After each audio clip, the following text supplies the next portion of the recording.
All right, guys, it's the J&J Podcast. Thanks for tuning in. I'm Michael Mayers. With me, as always, is Jad Juice.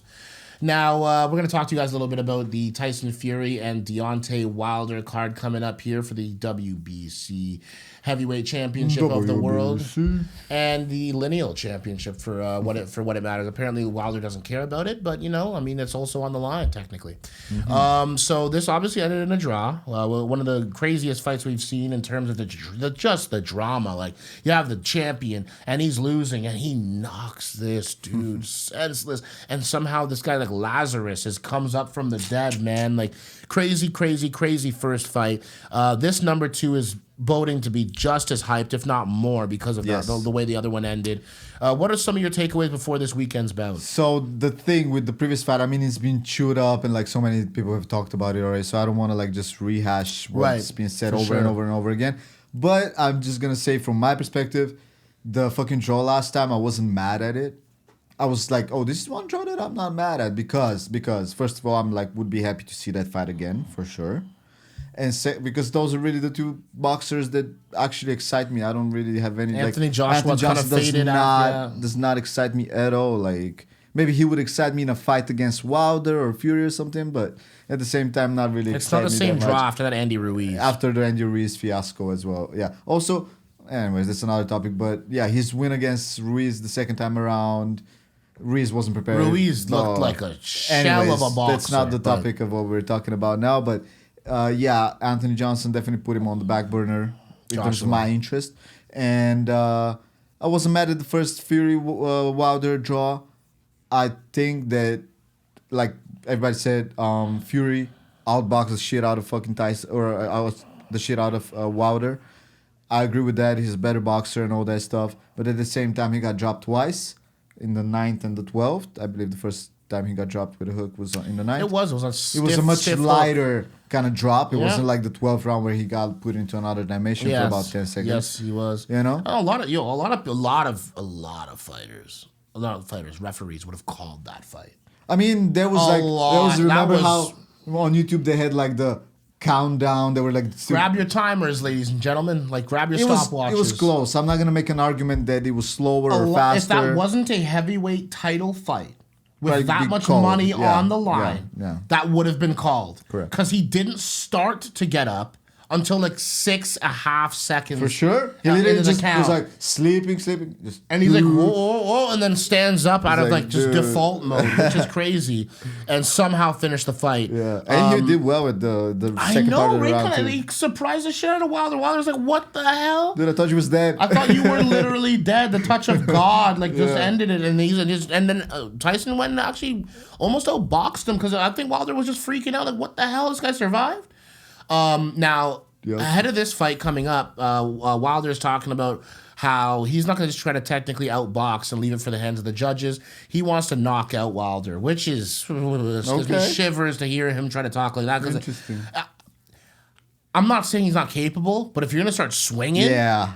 If you want to start wilding out with Wilder, like you want to start swinging for the fences, bro, like I don't know, man. Like, hey, man, at the end of the day, like, listen, like Josh Donaldson's good at hitting home runs, but he's not Barry Bonds, you know, right? Like, it's just a different level to that. Like, you want to go for a knockout on this dude, like what if fucking Wilder went in this fight and said, "Ooh, I'm not gonna go for the knockout. I'm just gonna be technical." Like, no, I'd be like, no, bro. What are you doing? So we'll see. We'll see how it all goes down. But Fury is the kind of guy who wears his heart in his sleeve, and he's the kind of guy who's not going to like say one thing and do another for the most part. So I'm excited to see how he approaches this fight. If he's saying he's not going to do the same thing as last time, because I hope not. Save for that knockdown. If he just got through that last round, he won the fight. Sure. Right.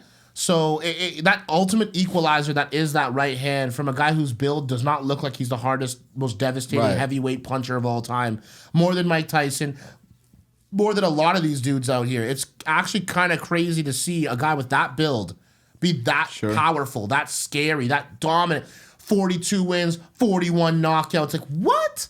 What are we doing here, man? That's scary. So I'm excited to see how that fight pans out, man. Me too, man. I'm looking forward to it. I'm definitely gonna watch it. Remember now we had forgotten what? You have any prediction? My prediction, yeah. Well, that's the thing. So if Fury comes out opening up, like trying to knock Wilder out and shit, I'm definitely seeing Fury getting knocked out this time, not getting up, or maybe getting TKO'd, like getting dropped a couple of times and then finally getting finished. Yeah, I can see that, man. I can see that. I feel like Fury is definitely the more worn out fighter. Like, he's taken more damage throughout his career just because of based on his style as well. He kind of plays the rope it up a little bit sometimes, and this whole counter punching and blah blah blah. And at the same time, I don't think you can take too many of those Wilder punches, bro, in your career. Legit, like even if it's over a few fights, I think it still fucking damages you, man. You're not the same when you get clipped like that. Think about it. I'll give a quick example of like the UFC. I know we're talking boxing right now. I'm just gonna real quick say combat sports. And it's not the only example, of course, but I'm gonna give one that was kind of recent. Remember Stipe getting knocked out by DC in their first fight? There was what fight? That was the fight right after Stipe fought Ngannou, bro. Remember how many fucking bombs he ate from Ngannou? Like, okay, yeah, he didn't get knocked out by Ngannou, because he has an amazing chin and like a hard fucking Croatian head and stuff like that. But at the same time, man, that's accumulative. It is 100% accumulative. It's not like you. It's like the UFC video game when you create your character. Yeah. Your longevity bar goes down, and like if you're in a war, it takes more out of you than if you're not in a war. Yeah, you get. I swear to God, even in the Ngannou interview, like Stipe in the Ngannou, like after the fight in his interview, you could tell on his motherfucker's face he was concussed. Junior Dos Santos versus Cain Velasquez. Those wars those guys went through, they were neither of them. Same. Neither of them were the same. Cain Velasquez is the most dominant heavyweight champion we've seen. Fights Junior Dos Santos. Dos Santos can't take a punch now. Cain Velasquez is getting injured left and right now. Yeah. It's just it just completely deteriorates. Your chin is not forever. Nope. And the more you use it, the more you lose it. So, well, I mean, it happens to all of them. All the rubber chin guys like Nate Diaz, whatever. You can't take that much damage. It gets to a point where you will fall. Yeah, and like how they say, just because like. It's kind of like a defensive mechanism of your brain, right? The shutting out part. For sure. It's trying to protect your brain. That's a defensive mechanism. That's not because of anything else. It's your brain saying like, okay, bro, let's chill the fuck out because you're about going through some hardcore shit right now. And the more times you hit that button, the easier the button is to hit the next time. Exactly. Your brain's already prepared. He's like, oh. Same thing for getting choked out too. Like if your brain's like, oh, this is happening again. Like your brain doesn't know I'm in a fight. Try to survive. Your brain's like fighting for consciousness. Oh, you seem like you're about to die. Go unconscious. Yeah. And then it's like, oh, well, similar situation happens and your body reacts the same. Correct. So you don't want to get in that spot in the first place because then it's going to be a lot easier for you to find yourself in the same spot over and over again. So, for example, I've never been choked out unconscious in BJJ. Right. Which I'm really happy about, and I don't plan on getting. Like, I tap for sure if I feel like I'm about to fade out. But what I heard also, it was on the Jerry experience. I forget I think we even talked about that shit. That actor guy, Iron Man. His daughter did. I think it was Robert Downey Jr. Robert Downey Jr. I think his daughter did BJJ for a little while. I think she's probably still doing it. She was like very passionate about competing and all that. And she got choked out in training one time where she like got put out, and she ended up having like some type of stroke or whatever, like where like the oxygen for real, and she had repercussions where she had to like learn some things like how to do certain things again and everything. Like, well, the thing is, and people are like, oh, chokes are not dangerous, bro. They're not dangerous. You're cutting off circulation, and the plug for the computer is being pulled out. The plug for the computer is being pulled out of the socket. Literally. And you're plugging it back in. What do they tell you with computers? Shut down and do it normally. Like you go to sleep. No one's like, oh man, I want to go to sleep. Yo, can you choke me out real quick? It's like, no, that's not how you pass it. I can't sleep, bro. Can you tap me out real quick? It's not how it's supposed to go down. So, I mean, at the end of the day, super, super interesting to see how that pans out. Yeah. I have Wilder as well. I don't know what's going to happen there, but especially if it turns into a non-technical battle. But I think Fury's got some good patience, and he might be able to try to get some tag Wilder here or there. And I could see Fury taking this bout. I'm not going to sit there and chalk it up and say no. But like you said, if he doesn't he got knocked out knocked down twice last fight. Twice. If And then he fought knocked out, Otto Wallin. which was and a bad Otto fight. and Otto Wallin really cut his eye open above his eye really, really badly. And like that was affecting Fury's ability to see, to fight, to deke, like do all that head movement.